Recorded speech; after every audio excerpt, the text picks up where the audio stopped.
இன்னைக்கு ரிஷி மகான் வாழ்க்கை வரலாறுல நம்ம பார்க்கக்கூடிய ஏடு மூலசக்தி அம்பாள் ஏடு, மூலசக்தி அம்பாள் அமைப்பு. மூலசக்தி அம்பாளுடைய ஏடு எந்த சாராம்சத்தை கொண்டதுன்னு சொன்னால், தாத்தாவுக்கு ஆதிசிவசங்கர பாட்டிய உலக மகரிஷிமான் சர்க்குருநாதருக்கு பல்லக்கா செயல்பட்டது 4 அணி. பல்லக்கா செயல்பட்டது 4 ரிஷி மகான்கள், சர்க்குரு, ஜெயகுரு, ஜெகத்குரு, சட்டரிஷி. அந்த 4 ரிஷி மகான்களுடைய முழு தவ வலிமையும் உள்ளடக்கி பல கற்பகோடி ஏடுகளையும் பொந்தேவ ரகசியத்தை உள்ளடக்கின ஏடுகளை யார்கிட்ட கொடுத்தாங்கன்னா மூலசக்தி அம்பாள்கிட்ட தான் கொடுத்தாங்க. அப்படி கொடுக்கப்பட்ட ஏடுகள்லாம் என்னென்னவா? மூலசக்தி அருளால் மூல ஏடு, மூலமம், ஆதி மூலமம், உன்னதம், ஆதி அந்தம், பொன்மூலமம், பொன்னுன்னதம், மும்மூல தேவ ரகசியம், தேவ ரகசியங்கள், பொன்தேவ ரகசியங்கள். இது அனைத்தும் யார்கிட்ட தான் கொடுத்தாங்க? அந்த 4 ரிஷிமகான்கள், தாத்தாக்கு பல்லக்கா செயல்படக்கூடிய 4 ரிஷிமான்கள், சர்க்குரு, ஜெயகுரு, ஜெகத்குரு, சட்ட ரிஷிமான். இந்த 4 ரிஷிமான்களுடைய முழு தவ வலிமையை உள்ளடக்கி இப்பேற்பட்ட தேவ ரகசியங்கள், பொன் தேவ ரகசியங்கள், ஆதி அந்த மூலமும் பொன்மூலமும் இந்த ஏட பூரா மூலசக்தி அம்பாள்கிட்ட கொடுத்து மூலசக்தி அம்பாள் பொன்லிங்கத்துக்குள்ள ஐக்கியமாக்குனாங்க. பொன்லிங்கத்துக்குள்ள ஐக்கியமாக்கின பிற்பாடுதான் 1008 காளிகளும் சரி, அட்டமா 8 காளிகளும் சரி, சுத்தி குருமலையை சுத்தி பாதுகாப்பான ஒரு அம்சத்துல வீற்றிருக்க செஞ்சாங்க. இப்போ மூலசக்தி அம்பாளுடைய அவதாரமே எதற்காகத்தான் அவதாரம் எடுக்கப்பட்டது? இந்த ஏடு முழுமையா அவங்ககிட்ட கையில கொடுத்து மூலசக்திங்கிற அம்சமே இந்த ஏடுகளுடைய சாராம்சத்தை எடுத்துரைக்கக்கூடிய வண்ணமாகத்தான் அவர்களுடைய அவதாரமே அமைஞ்சது. எந்த ஏடுகளுடைய சாராம்சத்தை எடுத்துரைக்கிற வண்ணம்? மூலமாகட்டும், தேவ ரகசியத்தினுடைய மகத்துவமாகட்டும், பொன்தேவ ரகசியத்தினுடைய மகத்துவமாகட்டும், பொன்னியேடுகளுடைய மகத்துவமாகட்டும், மும்மூல தேவ ரகசியத்தின் மகத்துவமாகட்டும், அனைத்தும் சரி, இதுதான் அவங்களுடைய அவதார நோக்கமே. அப்ப இதுல மூல ஏடுங்கிறது எதை குறிப்பிடுறாங்க?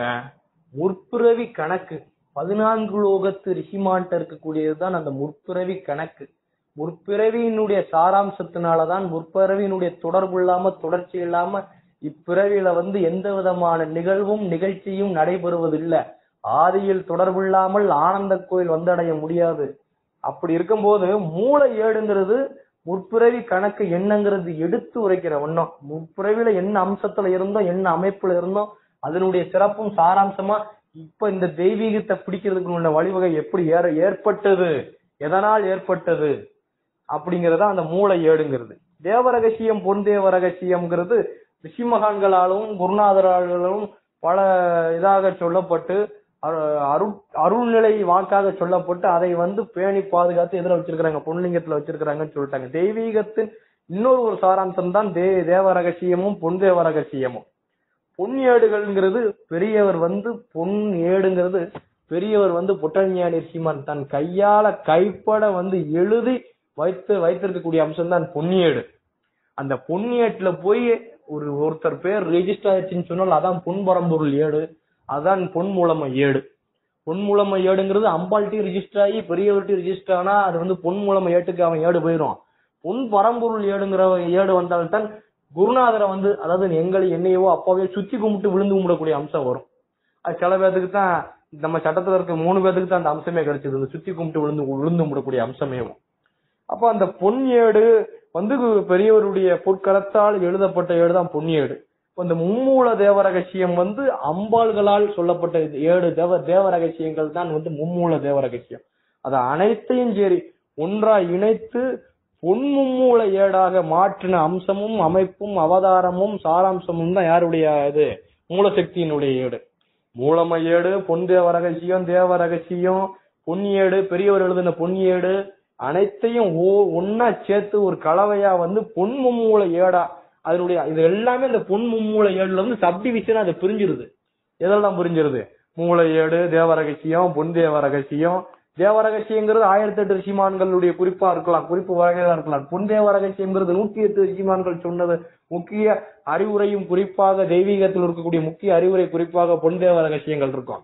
அப்ப அந்த பொன் மும்மூல தேவ ரகசியங்கிறதுல அப்படி 4-5 சப்டிவிஷனா பிரிஞ்சு வந்துருது. அந்த பொன் மும்மூல தேவ ரகசியத்தை தான் இதுல கொண்டு போய் கடைசியில அத அடக்குறாங்க, உள்ள கொண்டு போய் சேர்க்கிறாங்க, பொன்லிங்கத்துல கொண்டு போய் கடைசியில அதை சேர்க்கிறாங்க. அதாவது மூலசக்தி அம்பாளினுடைய அருட்கடாட்சகம் ஒரு பிள்ளைக்கு கிடைச்சால்தான் அவனுக்கு அந்த மூலம பரிகாரமே செய்ய முடியும். மூலம பரிகாரம்ங்கிறது என்னது? மூலமம்ங்கிறதே முற்பிறவி தொடர்பு அப்படின்னு சொல்லிட்டேன். மூலம பரிகாரம்ங்கிறது உயிர் பரிகாரம். அது வந்து சாமி சில பேர்த்துக்கு பண்ணிருக்கிறாரு. அது எப்படின்னு சொன்னால் அந்த ஆதி அந்த அமைப்பு பிரகாரம் அதுலயே வந்து உங்களுக்கு மூலமம்ங்கிற ஏட்லயே வந்து ஆதி அந்தம் ஆதி மூலமும் எல்லாமே அதுக்குள்ள அடங்கிருது. அது சிறப்படைஞ்ச பிற்பாடுதான் அது உன்னத நிலை பெறுது. அப்ப அந்த அந்த உன்னத நிலை பெறதுக்கே நம்ம என்ன செய்ய வேண்டியிருக்கு? பொன் பரிகாரம், பொன் ஏடு, பொன் ஒளிக்கு நம்ம போக வேண்டி இருக்குது. அந்த பொன் ஒளிக்கு போயிட்டோம்னு சொன்னால் அதான் தாத்தாவனுடைய நிலை. அந்த பொன் ஒளிக்கு நம்மளுடைய ஏடு போயிடுச்சுன்னு சொன்னால் அடுத்த நிலை நமக்கு பொன் சிறப்பு தான். அப்படி இருக்கக்கூடிய காலத்துல அப்ப அதுக்கு அந்த பொன் ஒளிக்கும் பொன் சிறப்புக்கும் அந்த ஏடு போகணும்னா அவன் பொன் பரிகாரத்தை அவன் தாண்டணும். பொன் பரிகாரத்தை தாண்டனா பல விதமான கஷ்ட சூழலையும் அவன் கடந்துதான் ஒருக்குள்ள வரணும். கஷ்ட சூழல்ங்கிறது அவனுக்கு பக்குவப்படுத்துறதுக்காண்டி போடக்கூடிய நிலை. அப்ப இந்த மூலம பரிகாரம்ங்கிறது என்னன்னு சொன்னால் அது உயிர் பரிகாரம். சில பேருக்கு சாமி செஞ்சிருக்காங்கன்னு சொன்னா என்னன்னா அந்த ஆதி அந்த ஏட்டுல வந்து அந்த முற்பிறவி கணக்கு இருக்கும். இந்த மாதிரி இந்த பிறவியில இந்த தவறை செய்ததன் காரணமாக இந்த ஒரு நிகழ்ச்சி நடைபெற்றதன் காரணமாக இவனுக்கு இந்த ஒரு நிலை இந்த பிறவில ஏற்படுது அப்படின்னு ஒரு கணக்கு இருக்கும். அந்த அந்த முற்பிறவியிலேயே அந்த கணக்கு அந்த நிலையை இல்லாமல் ஆக்கி அந்த நிலையை மாற்றி அமைக்கக்கூடிய வல்லமையில் தான் நம்மளுடைய சித்தானந்தமும் தெய்வீகமும் சட்டம் அடங்கியிருக்கு. அது சாமி நிறைய பேருக்கு, சில பேருக்கு தெய்வீகத்தில் பக்குவப்பட்ட சில பேருக்கு அது சாமி செஞ்சிருக்கிறாங்க. அப்ப சாமி சில பேர்த்துக்கு அந்த மூலம பரிகாரம் செஞ்சிருக்கிறாங்க அப்படின்னு சொன்னால் அந்த மூலம பரிகாரம் செய்யப்பட்ட சில பேரு வந்து அந்த அளவுக்கு அந்த அருகதையும் சிறப்பும் அவங்களுடைய தெய்வீகத்தில் பக்குவப்பட்ட நிலையில் அதை பெற்றிருக்க காரணமாகத்தான் அந்த நிலையை வந்து அவங்க மூலசக்தி அம்பாளுடைய முழு அருட்கடாட்சகம் கிடைச்சனால்தான் அது செய்யவே இயன்றுச்சு. அந்த நேரத்துல அந்த காலச்சக்கரம் சொல்லுவோம் நம்ம தடத்துல இருக்கக்கூடிய பிள்ளைகள். இந்த மாதிரி காலை முதல் மாலை வரை நடைபெற்ற அனைத்து நிகழ்ச்சிகளும் பொழுதுபோக்காக நடைபெற்றன அப்படின்னு சொல்லி அந்த காலை சாயந்தரம் போல ஒரு காலச்சக்கரம் சொல்லுவார் சாமி. ராத்திரியில ஒரு காலச்சக்கரம் உண்டு. அப்ப அந்த காலச்சக்கரம்ங்கிற அம்சமேவும் யாருக்குள்ள அடங்கிருது? மூலசக்தி அம்பாளினுடைய ஒரு அம்சத்துல அது வந்து அடங்கிடுது. அப்ப தெய்வீகத்தில் பக்குவப்பட்ட பிள்ளைகளுக்கு எந்த விதமான பிரதிபலனும் எதிர்பாராமல் அயராத தொண்டு செய்யக்கூடிய பிள்ளைகளுக்கு அப்ப அந்த மூலம பரிகாரமான அந்த உயிர் பரிகாரம் வந்து சாமி செய்திருக்கிறாங்க அப்படின்னு சொன்னாலும் என்னன்னா அது உயிர் பரிகாரம் அது ஏன் சொல்றோம்? நம்ம கூட எடுத்துட்டு போய் அந்த பிறவில அவனுக்கு அந்த நிலையை நடக்காத மாதிரி செட் பண்ணக்கூடிய நிலை தான் அந்த மூலம பரிகாரம், உயிர் பரிகாரம். அப்ப அந்த நிலையையும் பிள்ளைகளுக்கு செய்திருக்கிறார்கள் சொன்னால் அதுதான் அவதாரம், அதுதான் துறவரம். பிள்ளைகளுக்காண்டி அர்ப்பணிக்கப்பட்டதுதான் துறவரத்தினுடைய தவ வாழ்வே. ஊனும் உடமும் உயிரும் சதையும் எதையும் பொருட்படுத்தாத வண்ணம் பிள்ளைகளுக்காண்டி முழுமையாக தன் வாழ்வையே குருநாதருக்கு காணிக்கையாக செலுத்தின அமைப்பும் அம்சமும் தான் துறவர அம்சம். அதான் குருவிடத்தினுடைய அம்சமே, துறவர குருவிடத்தினுடைய அம்சமே. அப்ப அப்பேற்பட்ட நிலையில சில பிள்ளைகளுக்கு செஞ்சிருக்கிறாங்கன்னு சொன்னால் அந்த பிள்ளைகள் வந்து அவ்வளவு தூரம் தெய்வீகத்தில் பக்குவப்பட்டு மேம்பட்டு இருந்திருக்கிறாங்க. அதனால அவங்களுக்கு செஞ்சிருக்கிறாங்க, அது டேலியும் ஆயிருக்கு. அப்ப இந்த மூலம ஏடு, இந்த மூலம பரிகாரம், ஆதி அந்தத்தில் செய்யக்கூடிய இந்த மூலம பரிகாரம்ங்கிறது என்னது? மாயை என்னும் காற்றாட்டு வெள்ளத்தில் கரைந்து விடக்கூடிய செம்மண் புழுதியோ இல்ல செவக்காட்டு புழுதியோ இல்லாட்டி களிமண்ணோ கிடையாது. காற்றாட்டு வெள்ளத்துல கரையக்கூடிய களிமண் கிடையாது. அந்த காற்றாற்று வெள்ளத்தையே திசை திருப்பக்கூடிய கற்பாறை மாதிரி அந்த மூலம பரிகாரம் ஒரு பிள்ளைக்கு செய்யறது. தன்னை எந்த விதமான இதுவும் பொருட்படுத்தாதவன் அந்த பிள்ளைக்கு சிறப்பிடத்துக்கு செல்லணும், அந்த பிள்ளை சிறப்படையணும், அதே நோக்கத்துக்காண்டி அதே தன்னுடைய நோக்கமாக வைத்துக் கொண்டு அது செயல்படக்கூடிய நிலைதான் அந்த மூலம பரிகாரம். அது ஒரு சில பிள்ளைகளுக்கு சாமி செஞ்சிருக்கிறாங்க, குருநாதரா நானும் செஞ்சிருக்கிறேன் சிலவன் சொல்லியிருக்கிறேன்னு சொன்னால் அப்ப மீதி பிள்ளைகளுக்கு அதை ஏன் அந்த நிலை ஏன் அந்த அளவுக்கு அப்ப அவங்க பக்குவப்பட்டு வரலையா? அப்ப எதுல மீதி பிள்ளைகள் மிஸ் அவுட் ஆறாங்க? என்னன்னு சொன்னால் நம்மளுடைய அடிப்படை கடமையான நாமம் சொல்றது, பிள்ளையார் பூஜை செய்யறது, அயராது எந்த விதமான பிரதிபலனும் எதிர்பாராமல் தொண்டு செய்யறது, இதை நம்ம சாலச்சிறந்த வகையில் செய்தாலே போதும். அனைவரது ஏடும் சரி, எல்லா பிள்ளைகளுடைய ஏடும் சரி மூலமத்துல ரெஜிஸ்டர் ஆகும். மூலமத்துல போய் சென்றடைஞ்சிருச்சு, மூலசக்தி அம்பல்கிட்ட போய் சென்றடைஞ்சிருச்சுன்னு சொன்னால் அது காலச்சக்கரத்துக்கு ஏற்றப்பல ஏற்கனவே காலச்சக்கரத்தையும் அம்சமா வச்சிருக்கிறாங்க மூலசக்தி அம்பல். அப்போ நடைபெறக்கூடிய ஒவ்வொரு நிகழ்ச்சியும் குருநாதர் வந்து நமக்கு ஏற்புடையதாக அமைத்துட்டாங்கன்னு சொன்னால் ஒவ்வொரு நிகழ்ச்சியும் குருநாதர் நிகழ்த்தக்கூடியதாக அமையும். அப்படி இருக்கும்போது முழுக்க குருநாதருடைய பிள்ளையா போய் சென்றடையக்கூடிய அம்சமா அது அமையும். நமக்கு தெய்வீகத்தை மூலமத்திலிருந்து அப்படியே சப்டிவிஷனா பிரியும். இங்கிட்ட என்ன பொன் மூலமமா, இல்லாட்டி என்ன பொன் உன்னதத்துக்கு அவன் ஏடு போதா, இல்ல பொன் புறம்பொருளா, பொன் குடிலா, இல்ல என்ன எந்த நிலைக்கு அவனுடைய ஏடு போகுது அப்படிங்கிறது இந்த மூலமத்துல இருந்து டிசைட் பண்ணுவாங்க. அந்த மூலமத்திற்கே எப்பத்தான் ஏடு போகும்னு சொன்னால் அயராத தொண்டு, எந்த விதமான பிரதிபலனும் எதிர்பாராமல் அயராமல் செய்யக்கூடிய தொண்டு, தன்னுடைய தெய்வீக கடமைகளில் சாலச் சிறந்த வகையில் செயல்படுறது. இதை நம்ம கரெக்டா செஞ்சுட்டு வரும்போது நம்மளுடைய ஏடு மூலமத்தில் போய் ரெஜிஸ்டர் ஆகும். அப்பதான் ரெஜிஸ்டர் ஆகும். அப்புறம்தான் அப்ப அந்த மூலமத்தில் எப்ப ரெஜிஸ்டர் ஆகும்? பரிகார ஏடா இல்லாட்டி தான் மூலமத்துல போய் ரெஜிஸ்டர் ஆகும். பக்குவப்பட்ட ஏடா இருந்தால்தான் மூலமத்துல போய் ரெஜிஸ்டர் ஆகும். பரிகார ஏடா, பக்குவப்பட்ட ஏடா. பரிகார ஏடுனா அவன் பரிகாரம் செஞ்சு காலம் முழுக்க அவன் அந்த நிலையை, அந்த அமைப்பை, ஆதி அமைப்பை அவன் கழிச்சிட்டே தான் இருப்பான். மூலம ஏடு பிரகாரம் மூலம ஏட்டுலதான் ரெண்டா பிரியுது. பரிகார ஏடா, பக்குவப்பட்ட ஏடா. பக்குவப்பட்ட பிள்ளைகளுக்கு, தெய்வீகத்தில் பக்குவப்பட்ட பிள்ளைகளுக்கு பொன் மூலமம், இங்கிட்டு பொன் உன்னதம், மாதிரி பொன் குடில், பொன் பரம்பொருள் அப்படின்னு அடுத்தடுத்த நிலைகள், அடுத்தடுத்த ஸ்டாண்ட் இருக்கு. எந்தெந்த நிலைகளை எந்தெந்த அவனுடைய தொண்டிற்கு ஏத்தாப்புல, அவனுடைய மெனக்கெடலுக்கு ஏத்தாப்புல ஒவ்வொரு ஏழை குருநாதர் சூட் பண்ணிக்குவாங்க.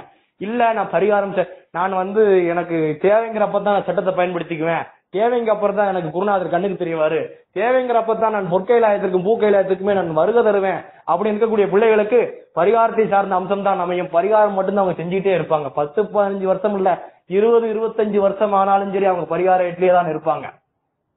அப்ப ஒவ்வொரு பிள்ளைகளும் அந்த பரிகார ஏடை விடுத்து நம்ம பரிகார ஏடுல இருந்து பக்குவப்பட்ட பிள்ளையா போகணும்னு சொன்னால் என்ன செய்யணும்? பொறுப்பு கையில எடுக்கணும். ஒவ்வொரு பிள்ளைகளும் சால சிறந்த வகையில் அவங்க பொறுப்பு கையில எடுக்கணும். தெய்வீக பொறுப்பு ஒண்ணு கையில எடுக்கணும். அவங்க மகான் மனதில் முத்திரை செய்யும் வண்ணம் ஒவ்வொருத்தருக்கும் அந்த பொறுப்பு அமையணும். அவங்க இருக்கக்கூடிய விரதமா இருக்கட்டும், இல்ல அவங்க எழுதி சப்மிட் பண்ணக்கூடிய நாம நோட்டா இருக்கலாம், அவங்க பூஜை பொருள் ஏதாவது ஒரு பொறுப்படுத்திருக்கலாம், இல்ல குரு பூஜை ஏதாவது பொறுப்படுத்திருக்கலாம்.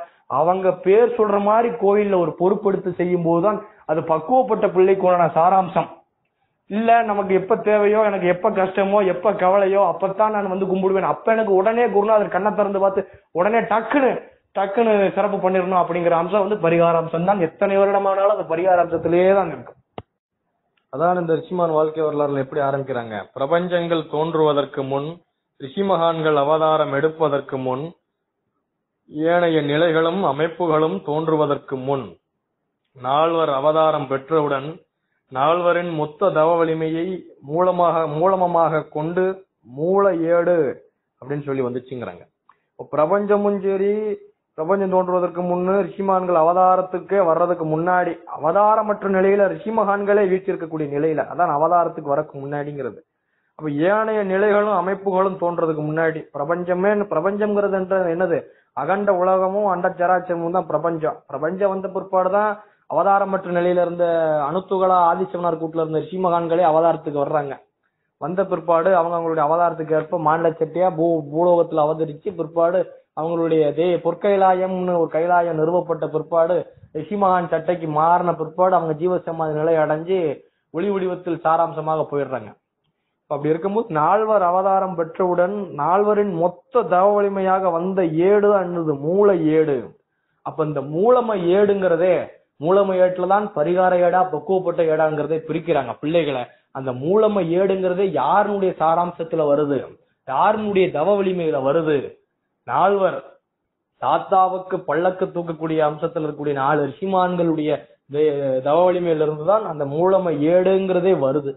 அப்ப அவங்களுடைய தவ வலிமையில இருந்தா இந்த பரிகார ஏடா பக்குவப்பட்ட ஏடாங்கிறது பிரிக்கிறாங்கன்னா, அப்ப அந்த பரிகார ஏடும் சரி, பக்குவப்பட்ட ஏடா இருக்கக்கூடிய மூலம ஏட்டுல பிரியக்கூடிய பிள்ளைகள் பக்குவப்பட்ட பிள்ளைகளுடைய ஏடுகளை அந்த கேட்டகரியில பிரியக்கூடிய அம்சத்துல தாத்தாவுடைய முழு அருட்பார்வை அப்ப அந்த இடத்துல அவங்களுக்கு கிடைக்குது. அந்த மூலம ஏட்டுல பக்குவப்பட்ட பிள்ளைகளுக்கு எந்த விதமான பிரதிபலனும் எதிர்பாராமல் தொண்டு செய்யக்கூடிய பிள்ளைகளுக்கு, பக்குவப்பட்ட பிள்ளைகள்னா அவங்கதான்.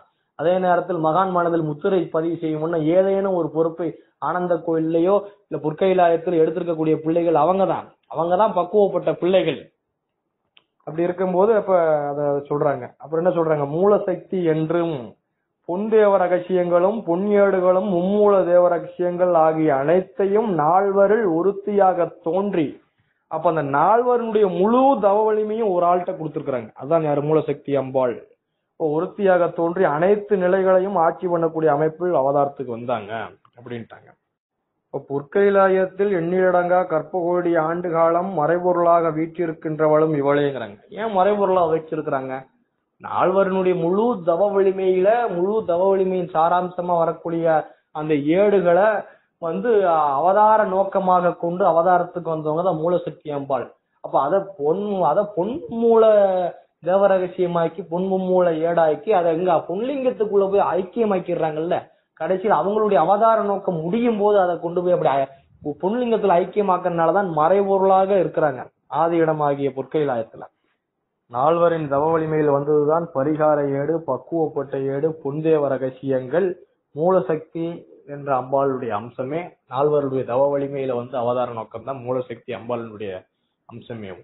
மூலமத்துல வச்சு பிள்ளைகளை ஃபில்டர் பண்றாங்க. பரிகார ஏடா பக்குவப்பட்ட ஏடான்னு ஃபில்டர் பண்ணி அந்தந்த ஏடருக்கு தகுந்தாப்புல அந்தந்த பிள்ளைகளுடைய மெனக்கெடலுக்கு தகுந்தாப்புல அவங்களுக்கு ஏற்றார் போல அவங்களுக்கு உண்டான சிறப்பும் சாராம்சத்தையும் வழங்குறாங்க. ஒவ்வொரு பிள்ளைகளும் அவங்களுடைய தொண்டு மெனக்கெடலும் இருக்கும். ஒரு புள்ள தொண்டுதான் சால சிறந்தது தெய்வீகத்தில் நினைக்கும். ஒரு புள்ள நாமம் எழுதுறதுதான் சால சிறந்தது தெய்வீகத்தில் நினைக்கும். ஒரு புள்ள அபிஷேகம் பண்றதுதான் சால சிறந்தது நினைக்கும். ஒரு புள்ள மானசீகமாக அபிஷேகம் செய்யறதுதான் சால சிறந்தது நினைக்கும்.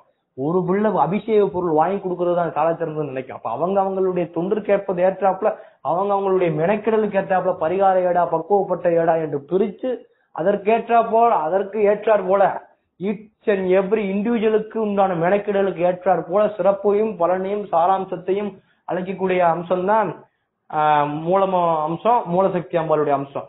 அப்படி இருக்கும்போது நம்மளுடைய மெனக்கெடலுக்கு ஏற்றாப்புல நம்ம செய்யக்கூடிய தொண்டிற்கு ஏற்றாப்புலதான் நம்மளுடைய செயல்பாட்டிற்கு ஏற்றாப்புலதான் நம்மளுடைய சிறப்பு நடைமுறை ஆகுது. அப்படி இருக்கும்போது இன்னும் பல பிள்ளைகள் சட்டத்துல புரியாம இருக்கிறாங்க.